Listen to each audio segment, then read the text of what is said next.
Bougainvillea എന്ന cinema കണ്ടു കഴിഞ്ഞപ്പോൾ എനിക്ക് തോന്നിയ സംശയം ഈ കഥ സിനിമയാക്കാൻ എന്തുകൊണ്ട് അമൽ നീരദ് തെരഞ്ഞെടുത്തു എന്നതാണ്. അമൽ നീരദിന്റെ സ്റ്റൈൽ ഓഫ് ഫിലിം മേക്കിംഗ് നമുക്കെല്ലാം പരിചിതമാണ്. ആ ഒരു സ്റ്റൈലിന്റെ കാര്യത്തിൽ വരത്തൻ എന്ന സിനിമയോടാണ് ബോഗൻവില്ലയ്ക്ക് ഏറ്റവും സാമ്യം. പതിഞ്ഞ താളത്തിൽ തുടങ്ങി ദ്രുത താളത്തിൽ അവസാനിക്കുന്ന ക്ലൈമാക്സ് വരത്തനിൽ നമ്മൾ ആസ്വദിച്ചതാണ്. എന്നാൽ ആ ഒരു ആസ്വാദനം ബോഗൻവില്ലയിൽ സാധ്യമായോ? ബോഗൻവില്ല എന്ന സിനിമയുടെ അനാലിസിസ് വീഡിയോ ആണ്, സ്പോയിലേഴ്സ് ഉണ്ടായിരിക്കും. നമ്മൾ തുടക്കത്തിൽ പറഞ്ഞ എന്തുകൊണ്ട് ഈ കഥ തെരഞ്ഞെടുത്തു എന്ന വിഷയത്തിലേക്ക് വരാം. ഒരുപാട് തവണ പല ഭാഷകളിലായി കണ്ട് നമുക്ക് പരിചിതമായ ഒരു സബ് ജോണറയാണ് സീരിയൽ കില്ലർ സിനിമകൾ. അതിൽ തന്നെ സ്ത്രീകളെ തെരഞ്ഞുപിടിച്ച് കൊല്ലുന്ന ഒരു സീരിയൽ കില്ലർ എന്നത് ഏറ്റവും ഉപയോഗിച്ചിട്ടുള്ള ഒന്നാണ്. വളരെ കോമൺ ആയ, കുറച്ചൊക്കെ പ്രെഡിക്റ്റ് ചെയ്യാൻ കഴിയുന്ന ഈ ഒരു സംഭവം തന്നെ വീണ്ടും വരുന്ന കഥയാണ് ബോഗൻവില്ലയുടേത്. ഒരു വ്യത്യസ്തത അഥവാ ഈ കഥയുടെ എക്സ് ഫാക്ടർ എന്നത് ഈ കഥയിലെ നായികയുടെ രോഗാവസ്ഥയാണ്. ഓർമ്മകൾ നഷ്ടപ്പെടുന്ന നായിക ചിതറിയ ഓർമ്മകൾ ഒന്നിച്ചു ചേർത്ത് ഒരു ക്രൈം സോൾവ് ചെയ്യാൻ ശ്രമിക്കുന്നത്. ആ ക്രൈമിൽ അറിയാതെയാണെങ്കിലും താൻ കൂടി പങ്കാളിയാണെന്നത് മനസ്സിലാക്കുന്നത്. ഇത് മാത്രമാണ് ഈ കഥയെ വേറിട്ട് നിർത്തുന്നത്. ഒരുപക്ഷെ ആ ഒരു ആസ്പെക്ട് ആയിരിക്കാം ഈ കഥയെ സിനിമയാക്കാൻ സംവിധായകനെ പ്രേരിപ്പിച്ചത്. എന്തു തന്നെയായാലും സിനിമ കണ്ടു കഴിഞ്ഞപ്പോൾ എനിക്ക് തോന്നിയത് നല്ല രീതിയിൽ ബിൽഡ് ചെയ്തൊരു കഥ അത്ര നല്ലതല്ലാത്ത രീതിയിൽ അവസാനിപ്പിച്ചു കളഞ്ഞു എന്നതാണ്.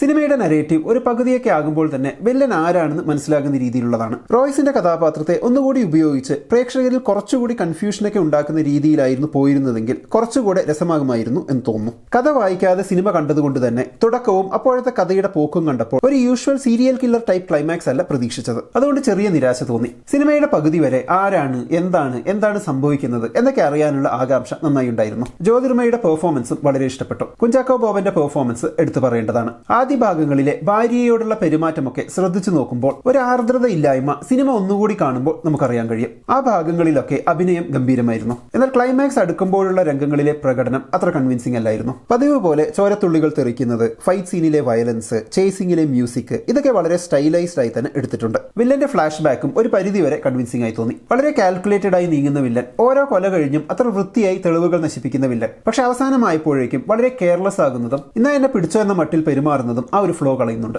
പിന്നെ അങ്ങനെ ഒരു ആളൊഴിഞ്ഞ സ്ഥലത്ത് ഒരു ക്രിമിനൽ സൈക്കോളജിസ്റ്റ് ഉണ്ടാകുന്നതും അവിടെ തന്നെ ജോലി ചെയ്യുന്നതും ഒക്കെ കഥയ്ക്ക് സൗകര്യപ്രദമായി വരുന്നത് പോലെ തോന്നി. ഇനി പറയാനുള്ളത് ക്ലൈമാക്സിലെ ഫൈറ്റ് സീനെ കുറിച്ചാണ്. 3 പെണ്ണുങ്ങൾ വില്ലനെതിരെ ജീവൻ മരണ പോരാട്ടം നടത്തുന്നതാണല്ലോ ക്ലൈമാക്സ്. അത്രയും ക്രൂരനായ കുറെ പെണ്ണുങ്ങളെ കൊന്ന് പന്നിക്കിട്ട് കൊടുത്ത സീരിയൽ കില്ലറെ കുറെയൊക്കെ റിയലിസ്റ്റിക് ആയി തന്നെയാണ് ആ പെണ്ണുങ്ങൾ നേരിട്ടത്. എല്ലാ ഫൈറ്റ് സീനിലും ഉണ്ടാകാറുള്ള ചില അൺറിയലിസ്റ്റിക് എലമെന്റ്സ് ഉണ്ടെങ്കിൽ പോലും എല്ലാം കഴിഞ്ഞ് റോയ്സിന് വെടികൊണ്ടു എന്നറിഞ്ഞതിന് ശേഷം ശൃംഖയുടെ രമ വന്ന് കസേര പൊക്കി അടിച്ചിട്ട് ഇവനൊക്കെ ഇത്രയേ ഉള്ളൂ എന്ന് പറയുന്ന രംഗം കോമഡിയായി പോയി. കിട്ടിയ അടിയിൽ ഭർത്താവ് തൊട്ടുമുമ്പ് ഇവന്റെ കൈ കൊണ്ട് മരിച്ചത് രമ മറന്നുപോയെന്ന് തോന്നുന്നു. ആ ഡയലോഗ് അവിടെ ഒട്ടും ആപ്റ്റ് ആയിരുന്നില്ല എന്നാണ് തോന്നിയത്. വീണ നന്ദകുമാറിന്റെ കഥാപാത്രം ആ ചങ്ങല മുറുക്കിയ ഭാഗം വലിച്ചെടുക്കുന്നതും അത്ര കൺവിൻസിംഗ് ആയിരുന്നില്ല. പോലീസുകാരൻ വരാൻ കാത്തു നിൽക്കാതെ 3 പെണ്ണുങ്ങളും കൂടി അവരുടെ പോരാട്ടം നടത്തിയത് പോലീസുകാരൻ ഫഹദ് ഫാസിൽ ആയതുകൊണ്ട് മാത്രം ഇഷ്ടപ്പെടാതെ പോയവരുണ്ടാകാം. ഫഹദിനെയൊക്കെ കൊണ്ടുവന്നിട്ട് ഒരു ഫൈറ്റ് സീനെങ്കിലും കൊടുക്കാമായിരുന്നു എന്ന് വിചാരിക്കുന്നവർ. എന്നാൽ ഫഹദിന് കാര്യമായൊന്നും ചെയ്യാനില്ല എന്നതാണ് ഈ സിനിമയിലെ സർപ്രൈസ്. എല്ലാ സിനിമയിലും അങ്ങനെ മരിച്ച് അഭിനയിക്കണമെന്ന് നിർബന്ധമൊന്നുമില്ലല്ലോ.